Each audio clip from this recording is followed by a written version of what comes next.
Back to my YouTube channel. दोस्तों बात करेंगे हम बीपीएससी टीआरई 3.0 री एग्जाम अपडेट को लेकर के। आज के इस वीडियो में कई सारे महत्वपूर्ण अपडेट हैं, जिसमें रोस्टर को लेकर के बात करेंगे कि जो टीआरई 3.0 का जो रोस्टर है, जो रोस्टर क्लियरेंस हुआ था, उसको लेकर के एक नई अपडेट आई हुई आज की इस वीडियो में देखेंगे। और आरटीआई के द्वारा एक नया खुलासा किया गया है। और देखिए, जितने भी कैंडिडेट टीआरई 3 वाले हैं, जिन्होंने यहाँ पे जो प्रश्न थे, यानी कि जो आपका आंसर की जारी किया गया था, जिसमें बहुत सारे प्रश्नों के आंसर जो गलत थे, ठीक है, और उसमें जो कई सारे प्रश्न डिलीट भी किए गए थे, क्या उसके जो है अंक मिलेंगे या नहीं मिलेंगे, उसको लेकर के भी बात करेंगे। तो इसमें कई सारे अपडेट मिलने वाले हैं आपको। वीडियो पर बने रहेंगे लास्ट तक, तो सारी जानकारी आपको मिलेगी। और यदि आप दोस्तों चैनल पर पहली बार विजिट किए तो चैनल को भी सब्सक्राइब करके बेल आइकन को प्रेस कर लीजिएगा, जिससे हर लेटेस्ट अपडेट आपको समय से मिलती रहेगी। चलिए देखते हैं कि बीपीएससी टीआरई 3.0 का जो री एग्जाम हुआ था, उसमें आज की इस वीडियो में क्या क्या अपडेट है, उसको देखते हैं एक बार। यहाँ पे स्क्रीन पे आप देख पा रहे हैं कि सेकेंडरी +2 के रोस्टर की होगी जांच। यानी कि इसके पहले एक नोटिस भी जारी की गई थी 24/10/2024 को, जिसमें आपको बताया गया था कि अभी भी रोस्टर क्लियरेंस पूरी तरह से सही तरीके से हो नहीं पाया है। और इसके पहले एक और अपडेट आपकी आई थी कि आपकी जो रोस्टर क्लियरेंस हो रहा है, उसमें सीटों की संख्या वो बढ़ सकती है। यहाँ पे देखिए, आज के इस अपडेट में क्या दिया गया है कि राज्य के सरकारी स्कूलों में तीसरे चरण की माध्यमिक एवं उच्च माध्यमिक कक्षा के अध्यापकों की होने वाली बहाली के लिए जिलों द्वारा किए गए आरक्षण समाशोधन रोस्टर क्लियरेंस की सामान्य प्रशासन विभाग द्वारा जांच की जाएगी। और इसके लिए जिला शिक्षा पदाधिकारियों से माध्यमिक एवं उच्च माध्यमिक कक्षा के विषयवार अंतिम व्यवहार जो है रोस्टर बिंदु टीआरई 1 हेतु स्वीकृत बल, टीआरई 2 हेतु स्वीकृत बल और टीआरई 3 हेतु स्वीकृत बल, तीनों को मिलाकर कुल स्वीकृत बल तथा टीआरई 1 एवं टीआरई 2 में कोटिवार SC ST और EBC BC EWS और देखिए EVS और UR कार्यरत बल और कुल जो बल की टीआरई 3 हेतु रिक्त का ब्यौरा शिक्षा विभाग ने तलब किया है। इसमें संबंधित निर्देश राज्य के सभी जिला शिक्षा पदाधिकारियों को माध्यमिक शिक्षा निदेशक योगेंद्र सिंह द्वारा गुरुवार को दिए गए। इसके लिए जिला शिक्षा पदाधिकारियों को 24 घंटे को मोहलत दी गई है। उच्च माध्यमिक के जिन विषयों की बाबत जानकारी मांगी गई है, उसमें जंतु विज्ञान, वनस्पति विज्ञान, जैसे कि इसके पहले एक आपकी नोटिस जारी की गई थी कल, तो उसमें वही चीज़ बताया गया था कि जो भी आपका यहाँ पे 9वीं 10वीं का और जो आपका 11वीं 12वीं को रोस्टर को लेकर के दिया गया था। लेकिन उसके पहले कल जब सुबह के टाइम पे एक अपडेट आई थी न्यूज़पेपर में कि आपका रोस्टर क्लियरेंस हो चुका है, ठीक है, जिसमें एक में आपको बताया गया था कि 18,000 कुछ करके और एक में बताया गया था 22,000 कुछ करके, मतलब इस प्रकार से चीज़ें दी गई थी। तो उसमें जो है उसके बाद से फिर जो है कुछ देर पहले, यानी कि 12 या 1 बजे के बाद जो है आपको एक नोटिस जारी की जाती है शिक्षा विभाग की तरफ से वहाँ पर, और उसमें रोस्टर क्लियरेंस हुआ ही नहीं था। यानी कि जो है कि शिक्षा विभाग जो है पूरी तरह से क्लियर नहीं था,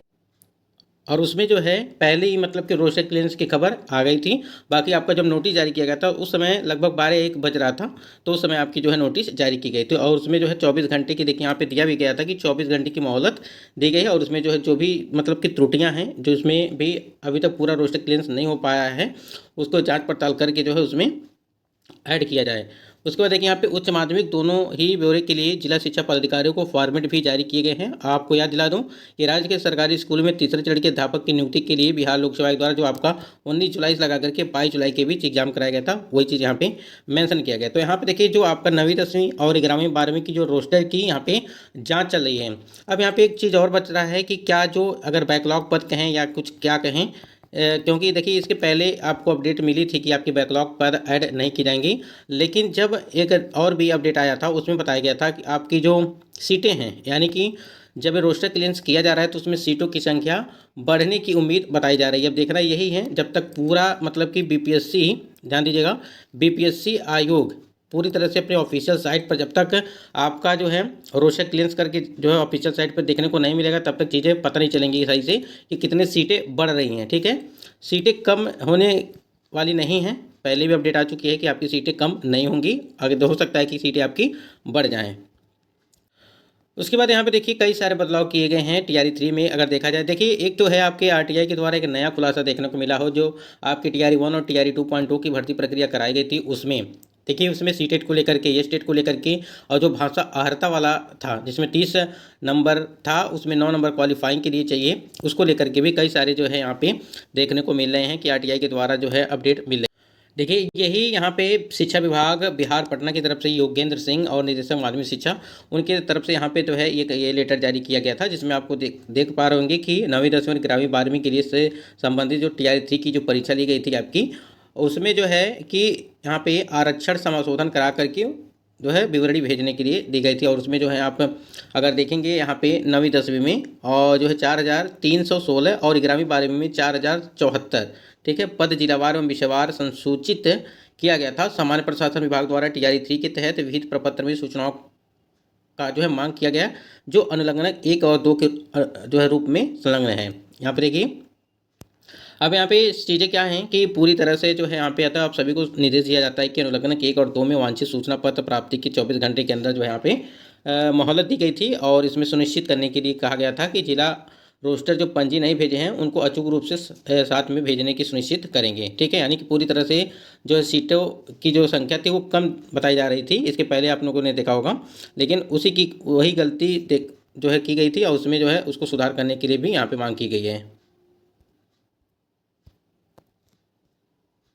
स्क्रीन पे आप देख पा रहे हैं कि यहाँ पे सूचना का अधिकार अधिनियम 2005 के तहत वांछित सूचना उपलब्ध कराने के संबंध में आरटीआई के यहाँ पे जो है एक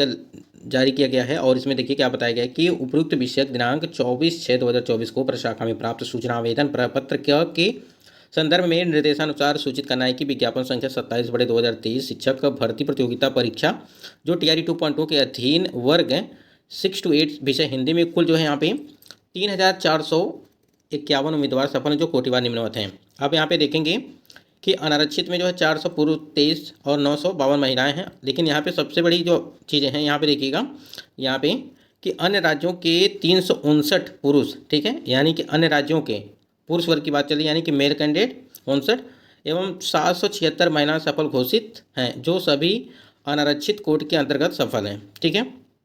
इसमें 300 ये हो गया यानी कि 350 और 776 ये, तो ये यहाँ पे अपडेट दी जा रही है कि यहाँ पे कि जो अदर स्टेट के कैंडिडेट हैं वो कहीं ना कहीं सिलेक्शन उनका अधिक हुआ है अगर देखा जाए तो। उसके बाद यहाँ पे एक और अपडेट आई थी आपकी आरटीआई के द्वारा, यहाँ पे जवाब आया था। और देखिए सूचना का अधिकार अधिनियम सूचना उपलब्ध कराने के संबंध में जो भाषा अर्हता से संबंधित था। आप यहाँ पे देख पा रहे हैं कि 9वीं 10वीं में जो फिजिकल एजुकेशन में भाषा अर्हता में 9 से कम अंक प्राप्त करने वाले उम्मीदवारों की संख्या जो है 6 बताएगी, यानी कि ये सिर्फ फिजिकल एजुकेशन की बात चल रही, ठीक है, फिजिकल एजुकेशन, ठीक, ये आपको फिजिकल एजुकेशन की बात चल रही है जिसमें 6 कैंडिडेट ऐसे हैं। अभी डाटा इतना ही मिला था कि 6 कैंडिडेट ऐसे हैं जो भाषा में फेल थे टीआरई 2.0 की भर्ती में, ठीक है, ये चीज़ें हैं। देखिए एक सवाल और भी है आप सभी के कि क्या डिलीट जो प्रश्न किए गए थे, डिलीट प्रश्न किए गए थे जो आपका यहाँ पे टीआरई 3 में जब आंसर की जारी की गई थी तो उसमें क्या उसके नंबर मिलेंगे या नहीं मिलेंगे। आपको बता दें कि जब आपका रिजल्ट जारी किया जाएगा, थोड़ा सा ध्यान दीजिएगा, जब भी रिजल्ट आपका जारी किया जाएगा वो अंक सभी को मिलेंगे क्योंकि प्रश्न तो डिलीट किया गया है, ठीक है। अगर अंक मिलना होगा तो वो उस प्रश्न के जो है अंक सभी को मिलेंगे, ठीक है, ऐसा कोई भी कैंडिडेट नहीं रहेगा जिस वहाँ पे नहीं मिलेगा, ठीक है। यानी कि उसको समझिए कि कॉमन अंक अगर देखा जाए तो मिलेगा सबको कॉमन नंबर, ठीक है। तो यहाँ पे जब रिजल्ट आएगा तभी जाकर के चीज़ें क्लियर होंगी क्योंकि देखिए ऐसे में तो अभी पता नहीं चलेगा कि किसका जो है नंबर बड़ा है, तो रिजल्ट आएगा तभी जाकर के चीज़ें क्लियर होंगी। अगर देना होगा तो वो सबको नंबर मिलेगा, नहीं तो प्रश्न ही जो है ख़त्म कर दिया जाएगा, यानी कि किसी को नहीं मिलेगा, मिलेगा तो सबको मिलेगा, नहीं तो किसी को उसका नंबर नहीं मिलेगा फिर।